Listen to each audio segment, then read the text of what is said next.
Друзья, приветствую вас! И мы продолжаем наше путешествие.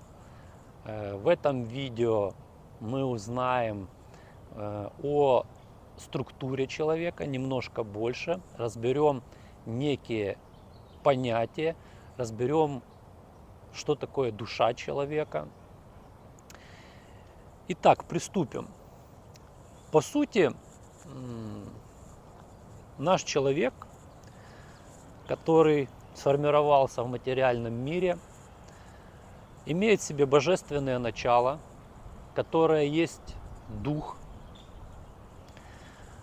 которое по активации является соединением и соответствием Богу, но все постепенно, мы будем об этом говорить немножко позже.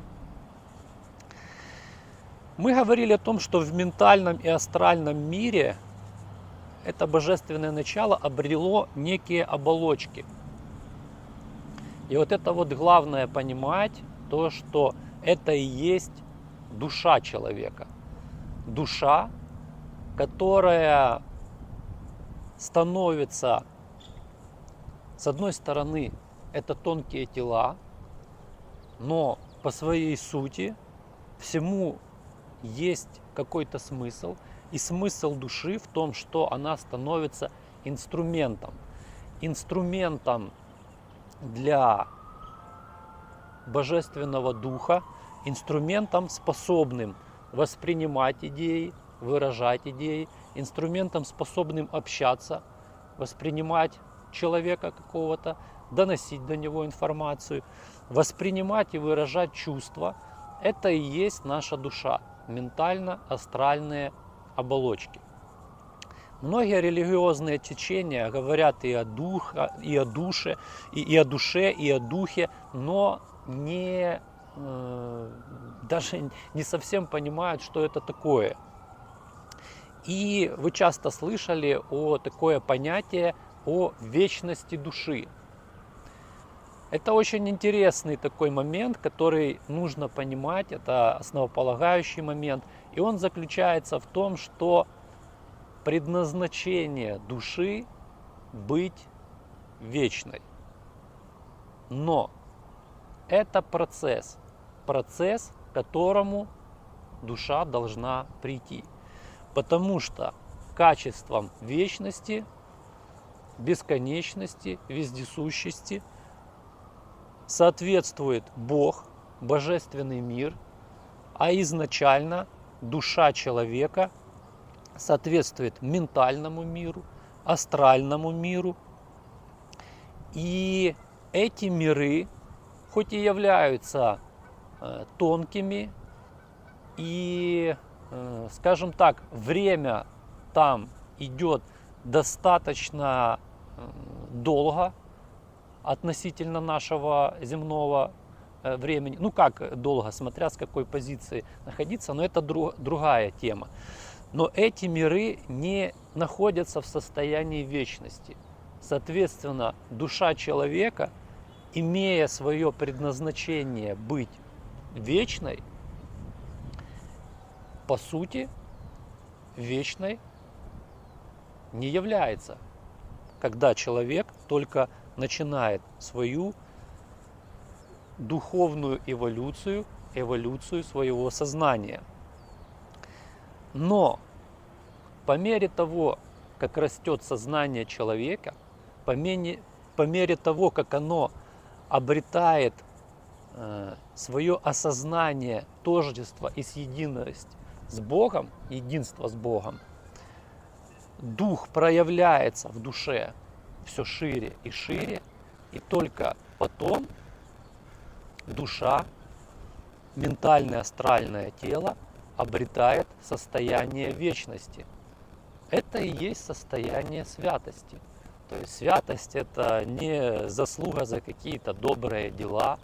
Святость — это не какое-то признание и канонизация. Святость — это как раз состояние одухотворенной души, которая пришла в соответствие с состоянием мира божественного.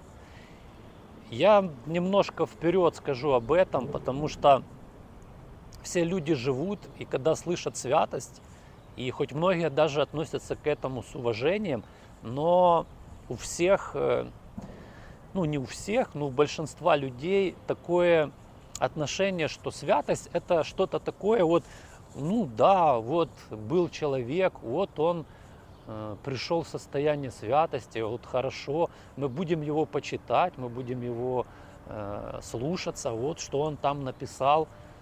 Но на самом деле состояние святости доступно, но не просто доступно, а предопределено божественным миром, Богом, Творцом для каждого человека. Просто к этому нужно прийти. И сейчас уже такое время у нас на сегодняшний день, что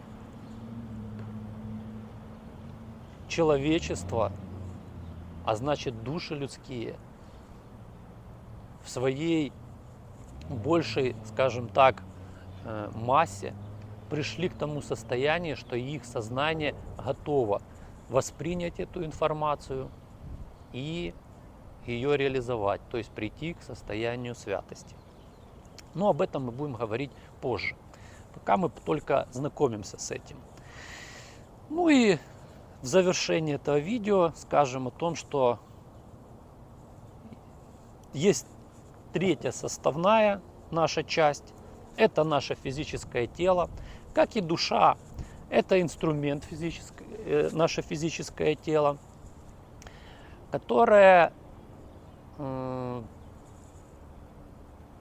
предназначено для того, чтобы выполнять какие-то действия. Немножко приоткрывая дверь вперед, я вам скажу то, что на самом деле, то, что касается души человека, то касается и его тела, и по мере того, насколько сильно проявлен дух в человеке,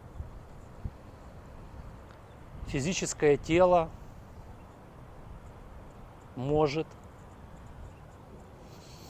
изменить свою структуру, физические клетки могут изменить свою структуру, и даже это более плотное тело, а оно всего лишь более плотное, чем наши тонкие тела, этот процесс более, скажем так, затруднительный, этот процесс более длительный, но он возможный, и наше физическое тело тоже может прийти в состояние соответствия божественному миру. И этому в истории были примеры. Я думаю, если вы смотрите это видео, вы знаете такие примеры. Их было несколько, не один. Есть те примеры, которые общедоступны человечеству, есть те, о которых мы не знаем. И об этом мы тоже узнаем немножечко позже. Ну, на этом пока все. И дальше мы продолжим наше исследование, наше изучение.